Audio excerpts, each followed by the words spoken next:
Hey everyone, so I received a really great question, and that question was, what are some questions you can ask someone to vet them, right? Which questions would be great to use in the vetting process while you're dating?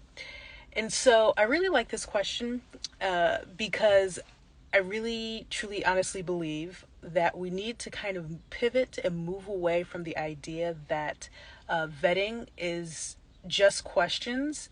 And this isn't knocking the question asker at all. This is just me talking about the subject, right? We need to move past the idea that vetting is just a matter of asking the right questions. It is actually a process that involves getting to know your own self in addition to another person, your needs, how you approach the process overall, right? And so I've singled out three ways to really go about creating a vetting mindset, okay? And I will say too that I have a whole course dedicated to this very topic because I can go on and on about this topic. And it's called the Divine Dating Workshop. It's a workshop I did in collaboration with Rebecca Lynn Pope. She is awesome. And so there's a link below to that course if you want to learn more about that course. And it's not, as of right now, as of today, it's not available just yet. It was available, and then we had a live class and everything, and then it's going to reopen again soon. So if you see that it's closed or the link isn't working or anything like that, just wait a little bit and it will be available again. All right. So anyway, without further ado, here are three things. Like I said, this is kind of a general thing because I can go on and on. But anyway, three things you need to do to really develop a vetting mindset. All right. Not just simply ask the right questions, but really a mindset around the vetting process. All right. And so the first thing you really need to do is learn yourself. All right. Make sure that you really understand who you are at your core, what your purpose is, who did God say you are, right? Really understanding the ways in which you tick, all right? So a great way to actually get started on this journey, of course, there's therapy is always one of the ones that, people say, which is really great. Therapy is great. Getting a coach, I'm a coach. And just starting on that process of really understanding why you do the things you do, why you attract the people you why are you attracted to certain people, right? Because when it comes to really getting down to who we are as a person, you got to remember, especially if you've never been in therapy at all, your childhood in particular, childhood and just being a teenager and everything, you're placed in an environment where you don't have much control over what is happening to you, right? So for some people, you may have had a really great childhood. Of course, there were things that happened here and there and whatnot, but it was overall great. For others, that isn't always the case, right? And so you had to deal with a lot of BS from adults in your immediate environment, and you couldn't necessarily do anything about it. And not only that, too, as a child, you don't have like the life context to really know when something is really messed up that's happening to you, right? And so there's all this baggage that you need to unpack that a lot of people don't realize that they really need to address some of the things that happened when you were a kid, right? I know for me, one of the things that I have that I've always had issues with was being a burden on people, being a bother. Where did that come from? Well, my dad saw me as a bother, right? And I didn't realize that until adulthood, and I was like, I'm not really being as assertive as I should be. I'm being nice, being the nice girl. Why am I doing that? I don't want to ruffle feathers. Why don't I want to ruffle feathers? Because I was taught in childhood not to ruffle feathers, particularly my dad's feathers. Other people's too, but my dad's in particular, right? And so that is some of the things that you really learn about yourself that you need to address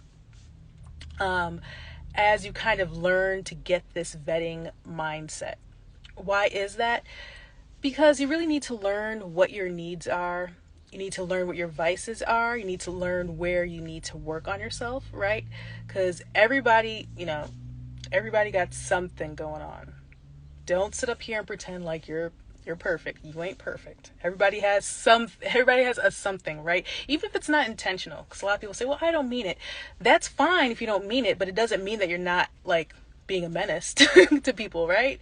When people see you coming, they're like, oh, here she comes, right? And even if you don't, like I said, if you don't mean it, I mean, okay, but it is the reality of the situation, right? And so we need to address that. You need to put your big girl panties on, you need to put your big boy boxers on, and really address those underlying issues that you have going on. Because here's what you're saying when you don't want to work on yourself, but you still want to get into a relationship with someone. When you have that mindset, what you're saying is, I don't care if I hurt the person I get with eventually. I don't care if the way I go about living my life and perceiving the world is skewed. I don't care if I'm causing harm because I'm just doing me. And I know some of you watching was like, well, yeah, but no.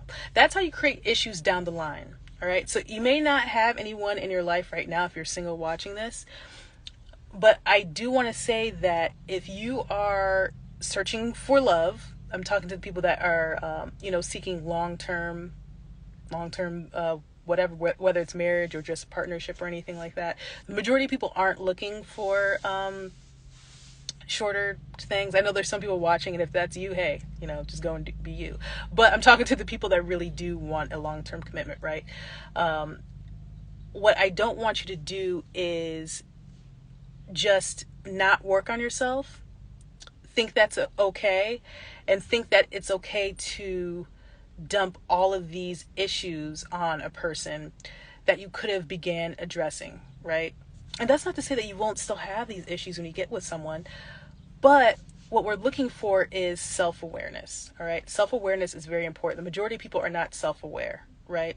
Me, I know I have vices. I know I have issues. I'm self-aware about them. I'm always working on them every day. And it is not my intention to harm people with all the things that I need to work on, right? I'm very self-aware. I know when I need to apologize. I know when I need to reach out for additional help when issues arise, right? That is how I've really come to learn who I am at my core, all right? So when it comes to the vetting process, start with learning yourself, all right?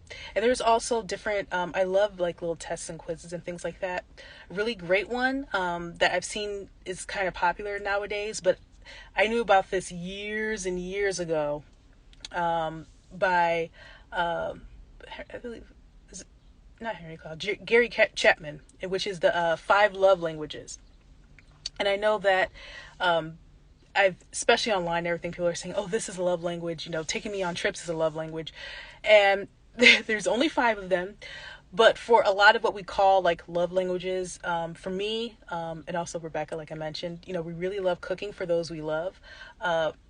My love language happens to be acts of service is one of them. I'm tied for 2, but I'm not going to give y'all my full blueprint out here, right? But acts of service really is my jam. And so it's no surprise that I actually really feel really fulfilled when I'm making something to eat for another person, because that is an act of service, right? Making sure that the bellies are full, right?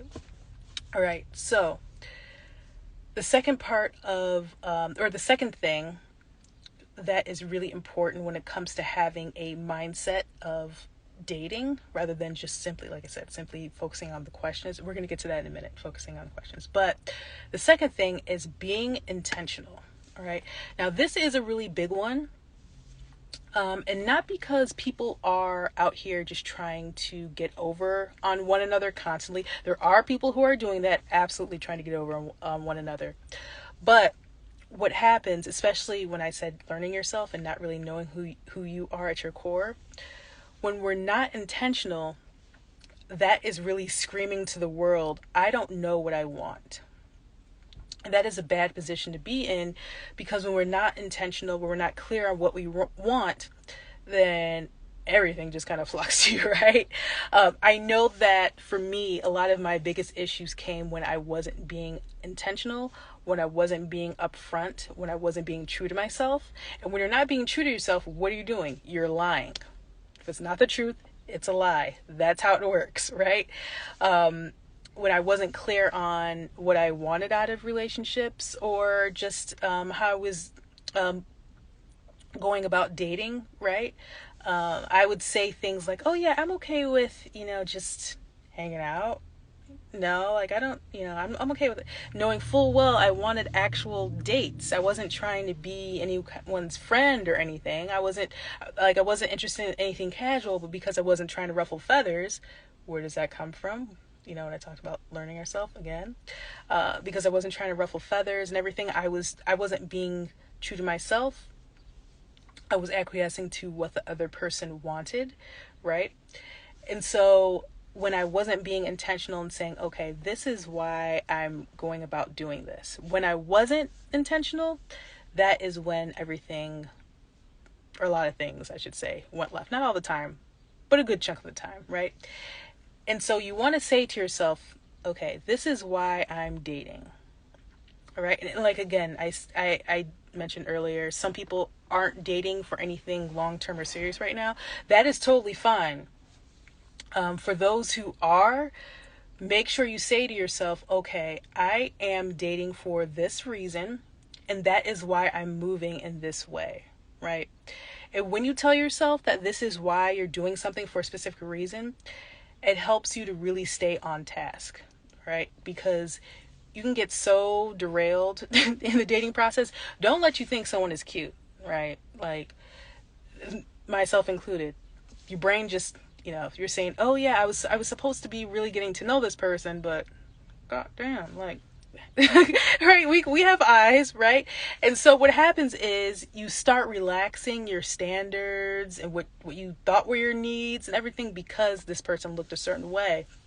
And you forget that, oh, okay, this is why I'm doing this process. My intentions for this process was this, but I'm doing something else. And so you need to check yourself when you feel yourself drifting in terms of where you said your intentions were and where you're going, right? So for the third thing you really need to do when it comes to a vetting mindset, is being observant. All right. It is really important that you be your own gatekeeper. What is a gatekeeper? A gatekeeper is someone who literally, like, have you ever read like fables and things like that? The trolls and whatnot. Anyway, gatekeeper is literally someone who stands at a border or a gate, and they make sure that whoever is entering has permission to do so, has the credentials to do so. The person who is at the gate and wants to come in is supposed to come in. If this was 500 years ago, or even 50 years ago, that might have been a family member, your dad, whomever. But now in 2023, the dating process is largely left up to ourselves. All right. What does that mean? That means you're your own gatekeeper in this instance. All right. And so when you're being observant, it's at this point that you are asking a lot of the right questions. All right. And in addition to asking the right questions, you are watching and making sure that what this person is saying is lining up with their actions. What they're saying has to line up with their actions, all right? Don't just take their answers at face value. And also, don't just take questions that you were told or you think is a good question to ask a person and think that that's kind of the end all and be all. One of the ones that kind of gets me a lot, when I say gets me, I'm just like, that's actually not as I almost said important. It is an important question, but we really have to take the answer with a grain of salt. And that question is, are your parents still together? Are your parents still married? Does your family have, a legacy of still being married, right? And the reason why that question is one that I'm just kind of like, on, is because I come from a family where it was just hotmess.com on just pretty much any day of the week, right? Everybody was still married, but it was just like, what the heck is going on? Like, what is going on? We got people like, okay, you're married, but you're over at such and such a person's house. You're married, and this over here is going on, right? And I know that, especially in the Black community, we really celebrate, like, oh yeah, grandma and granddad been together for 60 years. Isn't it great that they've been together for 60 years? And for me, I'm like, it's only great if it was great. Simply put, right? If granddad was out here making a baby with someone else, I almost said every year, but for married 6 years, it wasn't. Well, I guess guys, it can't be every year, right? But if a guy, let's say that, yeah, if a guy was out here making a baby with someone else every year that they were married, sorry, but I don't really care that much that, somebody was married 60 years. If he was, there's so many things that can go on within these unions, and we can't really rely on longevity, right? So you can ask a person like, oh, is your parent, is there a legacy of marriage in your family? Like, oh yeah. And as you get further into the vetting process, then you can start to ask more questions when you observe things, right? Like, I noticed that your parents, yeah, they've been married quite a long time, but they're not really that affectionate with one another. Is it that they're just not affectionate by nature? Because some people just aren't affectionate by nature, so you can't go by that. Or are they just, more, does it seem like they're more roommates than, and somebody might say, yeah, they at one point they really, really loved each other, but I can honestly say that, yeah, they're more so roommates than anything else, right? And so that is how the vetting process goes, right? And also too, when it comes to some of these answers, you're just getting a feel for who this person is and where their mindset is when it comes to these answers, right? And so in that question I just gave you, my only concern would be if that person was like, yeah, but who cares if they just feel like roommates? They've still been married for 60 years. Major red flag. But if they answered, yeah, they've been married for 60 years and, they're more like roommates now, and I wish it wasn't the case, and, I love them though, and I'm proud of them for sticking it out, even though it's obvious that they're just not really feeling each other anymore. That's a very different answer. It's a much more real life kind of answer to that question, right? And so we need to make sure that when we are asking our questions, we really take the time to really understand a person's viewpoint for these questions, and not just come with a laundry list like boom, boom, boom. Okay, this checks out, this checks out, this checks out. It's much more complicated than that when it comes to really getting to know a person. All right. So, like I said, focusing on mindset, learning yourself, being intentional, being observant, gatekeeping yourself. All right. And that is the ways in which we, have a vetting mindset. All right. Make sure that you click all the links below. Like I said, the course and everything. I'm going to put a link to my prior video where I was talking about male nature as well, because you really need to watch that when it comes to understanding the ways in which men show up in the world. When it comes to this vetting process too, because they do have a nature, and it's not a bad thing per se. It's only not so great when they're not being upfront about it. That's where the issues come, right? But anyway, please check out all the links below, and I'll see you next time, right?